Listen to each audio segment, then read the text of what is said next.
Welcome back, Keeper. So anyone who's familiar with Dungeon Keeper, if you ask them, write down your top five favorite things from the game, I almost guarantee one of the things they're going to call out is Horny and the voice of Horny. You finally returned, Keeper. That's wonderful to be associated with a game as popular as this, and as naughty as this as well. Actually, how did I originally get involved with the very original Dungeon Keeper game? I think the first one was made by Bullfrog, if I remember rightly, and I just rang up and said, "Do you fancy doing it?" and told me about it, and I thought about it for a nanosecond and said, "Yes, that's right up my street." Before I knew it, we were doing Dungeon Keeper 2, and it grew in size and got even more devilish and naughty. Yeah, and hearing that they were going to make an application for the mobile devices, for iPads and what have you, just so delighted.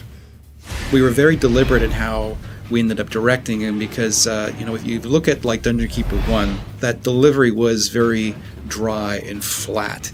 And, it fit with the game at the time, but when we wanted to bring Dungeon Keeper to mobile, you kind of look at the art and the feel and the theme of the game, and it's less dark and gothic and more devilishly funny. And that's what I think makes the game unique and fun.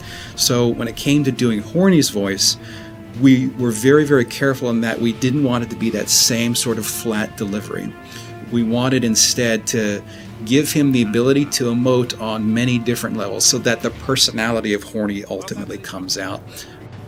We've recorded over 500 lines of dialogue, which is just immense, almost overkill for a mobile game, but it's just so much fun to listen to it and to hear that character come through, whether or not he's complimenting you, encouraging you. A glorious victory, Keeper! Or just being derisive and dismissive and sarcastic. Perhaps your imps should be the ones slapping you, Keeper. It's just part of the game that I'm probably most proud of is the work that Richard did, and it was just so thrilling to be there working with him, but it was absolutely an amazing experience and something I'm definitely looking forward to again.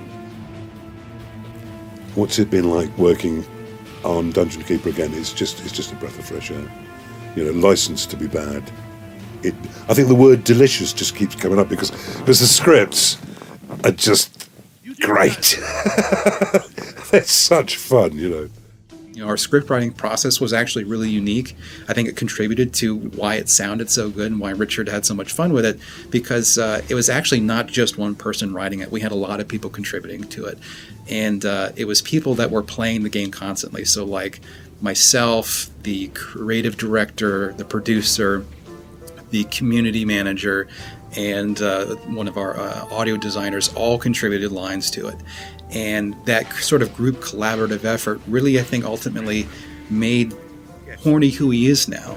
It wasn't just through the lens of one person and one person's experience, but it was instead this overall feel of what the game ultimately was supposed to be. And since it went through so many revisions and through so many different people, I think it really allowed Horny to have that range of character and that range of tone that I think makes that narrative voice in our game so outstanding.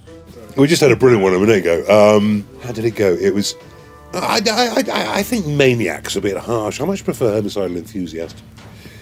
It's great. Just those throwaway bits of magic. I think one of the reasons Dungeon Keeper is so popular is that it arrived at a time when there was a lot of this PC health and safety, kind of goody-goodiness being rammed down our throats in society. And here, in this game, you had license to misbehave and be really bad. Do I play games at all? I would be, but I am well aware of the fact that I have a very addictive personality, so I've managed to go, no, it becoming ever more difficult with the iPhone and with the iPad, because there's just so much available. The gaming industry is huge now, isn't it? It's quite amazing where we've gone in the space of 10, 15, 20 years. And it's great because there's such a forum for people getting their imaginations out there. And now there is going to be a mobile app. It's great news. I know there's a huge army of fans for Dungeon Keeper who are going to be delighted when this comes out.